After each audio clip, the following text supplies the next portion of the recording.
Hi, I'm Vanessa from speakenglishwithvanessa.com. Are you ready to learn something weird? Let's talk about it.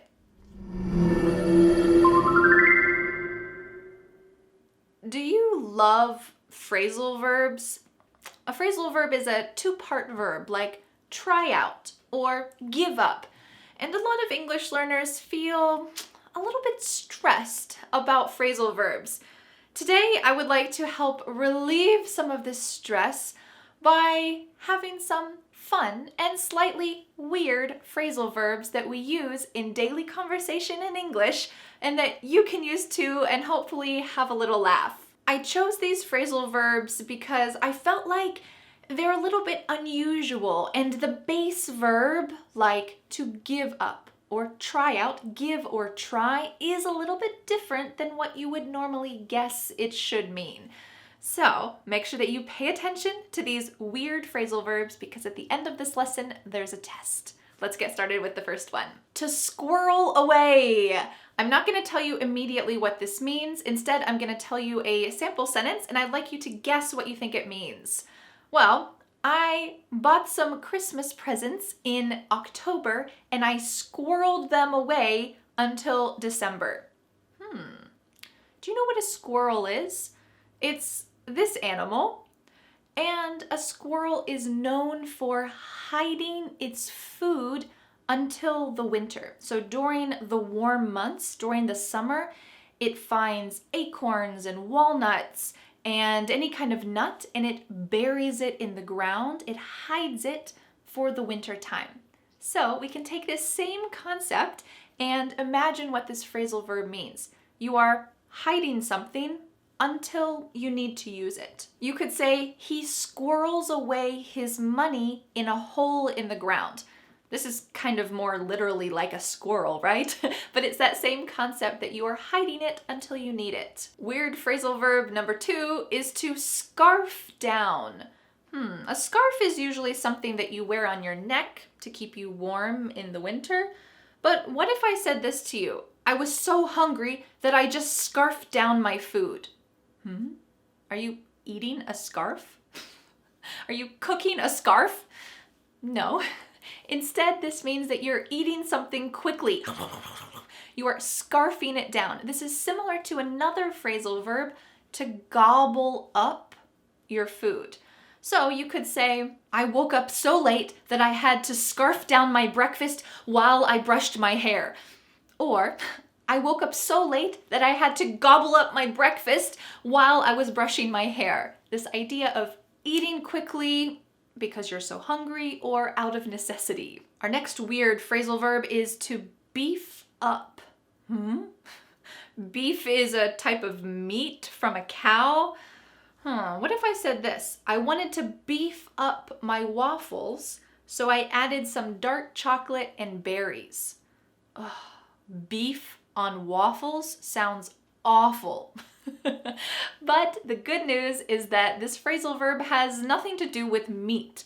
Instead, it means that you're increasing or you're improving something. I wanted to improve my waffles, so I added some dark chocolate and berries and mixed it up, and then I made my waffles. This is definitely improving my waffles. Or we could say the security was beefed up during the presidential speech. So whenever there is a important public figure who is giving a speech and there's common people around, well, there's probably more security than normal. So we could say the security was beefed up during the presidential speech. So it was increased during the presidential speech. Our next weird phrasal verb is to butt in. Do you know what a butt is? It's your backside. We can kind of imagine here, butt in. Look at this sentence. The annoying guy at the party kept butting in and talking about himself. So annoying. He kept butting in. Is he pushing people with his butt? I hope not. This is the literal sense, but figuratively, we can imagine that he is interrupting with his words. Sometimes this is okay or necessary, but if you do it too much, it can be really annoying. We can use this as an informal way to apologize or kind of interrupt someone in a more polite way. If you say, sorry for butting in, but can you tell me where the bathroom is? So if you're, at someone's house and some people are talking and you're not part of that conversation, well, if you need to ask them a question, you're going to need to interrupt them. So how can you interrupt them in a polite but kind of casual way? You could say this phrase. You could say, sorry to butt in, but where's your restroom? Where's your bathroom? Sorry to butt in. Sorry to interrupt, and that's very polite. Just don't butt in too much, or you'll be like that first annoying guy who butted in too much. The next weird phrasal verb is to chicken out. Are you taking a chicken and throwing it out of the house? No. Instead, look at this sentence. I wanted to go skydiving, but I chickened out at the last second. This means that I was at the skydiving place. I was all hooked up, and then I saw the airplane, and I looked up in the sky and said, no way, I can't do it. I chickened out. That means that I was too scared to do something. Usually this phrase is kind of used in a negative way when we're talking about someone else. So if you said this sentence, maybe your sister would feel a little bit embarrassed. My sister said that she would sing at karaoke, but when it came to be her turn, she chickened out. This kind of implies that you think her fear is irrational. It's kind of like a stupid fear. Why did you chicken out? I wouldn't chicken out if I sang karaoke. Why did you? So if you say this about someone else, make sure that you say it lightly with a light heart. But of course you could say it about yourself. Yeah, I chickened out before I went skydiving, and it's much softer because you're just talking about yourself. Our next weird phrasal verb is to clam up. Do you know what a clam is? It's this thing. It's got two sides of a shell and ooh, what happens if it clams up? Take a look at this sentence. The robber clammed up when the detective asked him where he hid the money. So someone, the robber, has stolen money and the detective is trying to figure out where it is. Well, do you think that the robber is telling him where he hid the money, or is he clamming up? He is keeping the information inside him. He is hiding that information. So we're using the phrasal verb clam up to mean that your mouth is closed. You are not telling some information. Or in a more lighthearted way, we could say, my sister clammed up when I asked her where my favorite dress was. Maybe I suspect that she took my favorite dress and either it got ripped, something happened to it, it got a big stain and she's embarrassed to tell me about it, or she's scared to tell me about it. So when I asked her, hey, what happened to my favorite dress? It's not in my closet. Maybe my sister closes her mouth and says nothing. She clams up. The next weird phrasal verb is to flip out. You might say, my mom is going to flip out when she realizes what happened to her dishes. Maybe we threw a ball in the house and all of her dishes crashed and broke. Oh no. Do you think my mom is going to say, oh, that's okay, we'll just buy some new dishes? No. She's going to flip out. That means that she is going to get very angry. Now we can use this in a positive sense to say really excited, and it all depends on the context. Let's take a look at another sentence. I flipped out when I realized that my team won the championship. Am I really angry that my team won? No, of course, I'm really excited. So here we're kind of talking about that loss of control of your emotions. You're not in control of your emotions anymore. You're either really angry, oh, you broke my dishes. My mom is going to freak out or flip out. We use both of these kind of interchangeably. Or I'm losing control of my emotions in a positive way. I flipped out when my team won. Oh, we can, like I said, exchange the phrasal verb freak out. This is a little bit stronger. I freaked out. And it's maybe a little bit more crass. This means a little bit more rude than flip out. I would say that first, flip out is more normal in daily conversation and freak out is a little bit more rude. Not really rude, but just a little bit more. But they both have a similar meaning. You're losing control of your emotions. Our next weird phrasal verb is to gross out. Make sure that you pronounce this word correctly. Gross, gross. You could say, I was grossed out when my cat threw up on my shoe. Ugh. This is disgusting. It's not a good situation. I was grossed out. I went, oh, that's not good. I was grossed out. Or if you have a younger or older brother, you might say, my brother is always trying to find new ways to gross me out. He thinks it's so funny, but I don't. He's trying to make me feel disgusted.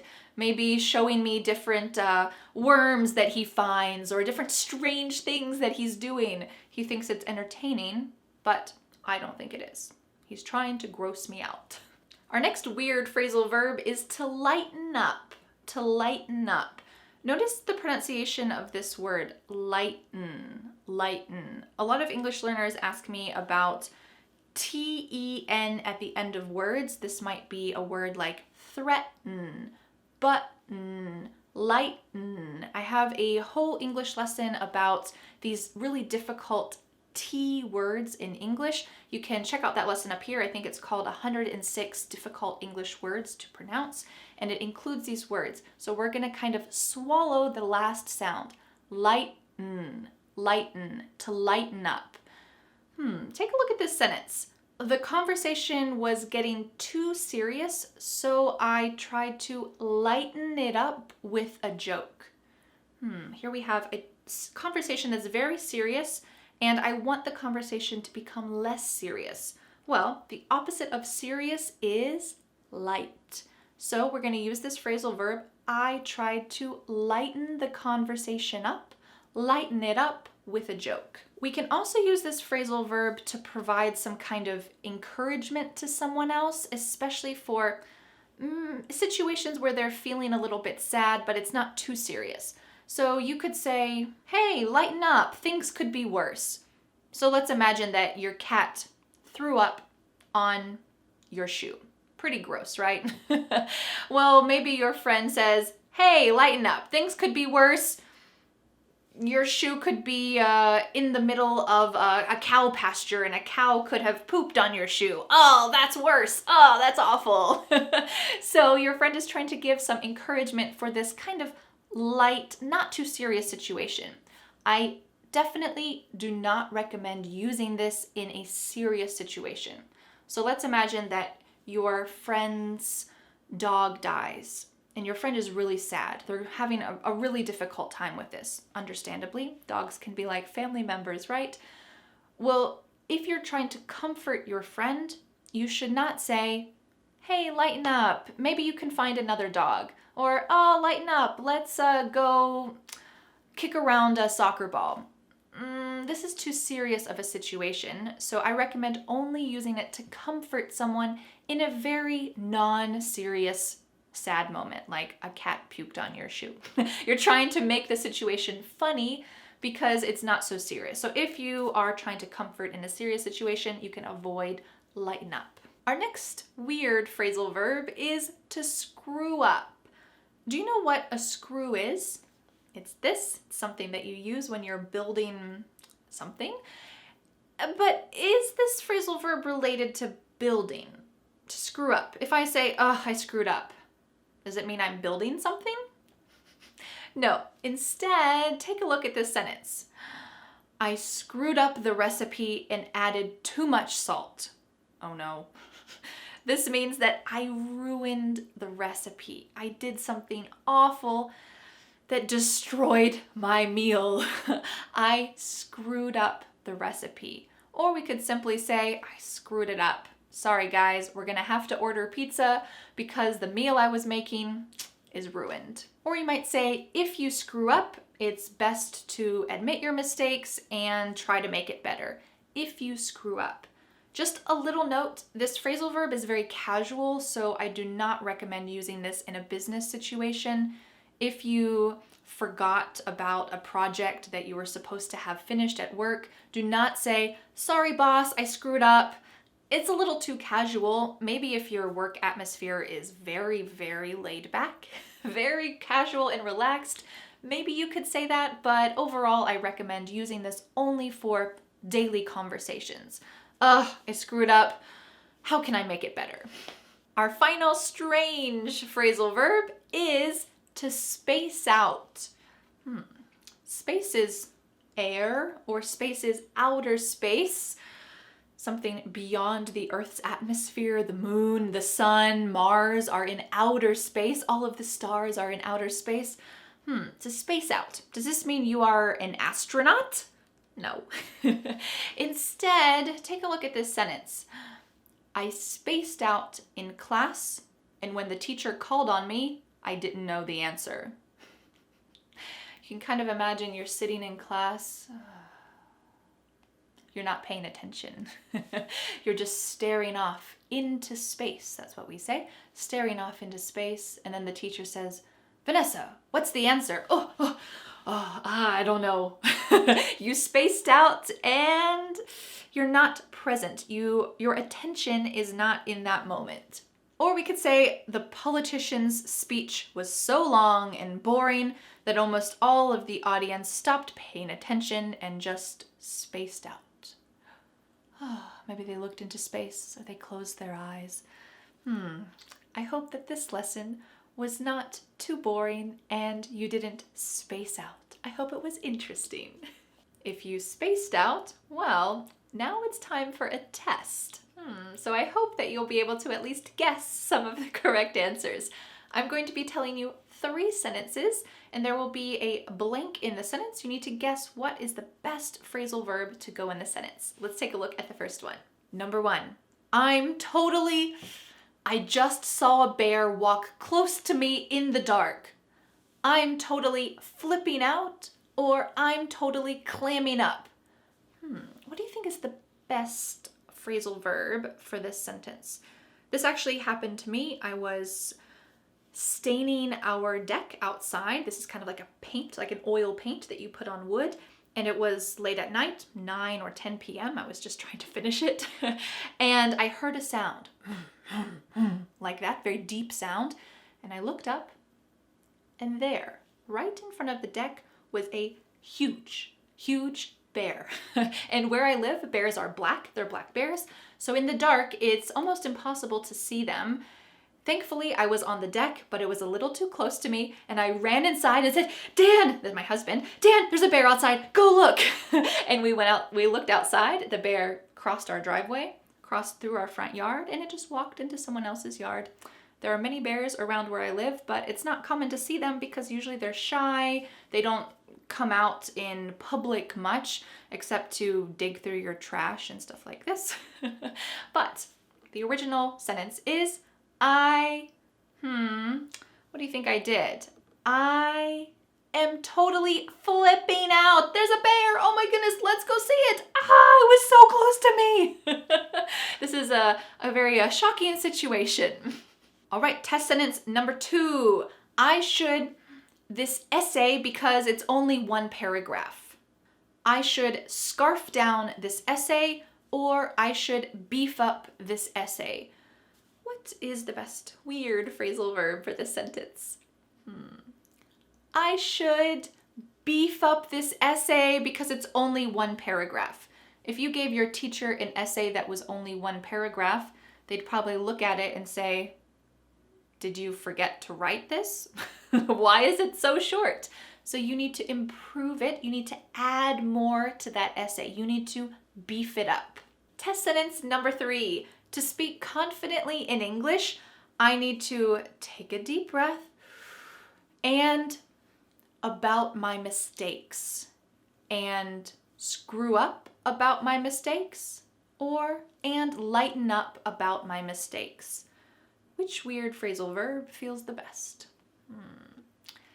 Well, you need to lighten up about your mistakes. Don't feel too serious about making mistakes. It is part of learning. So I'd like to know, tell me in the comments, what was your score on this little phrasal verb test?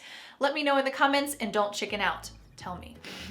Well, thank you so much for learning English with me, and I'll see you again next Friday for a new lesson here on my YouTube channel.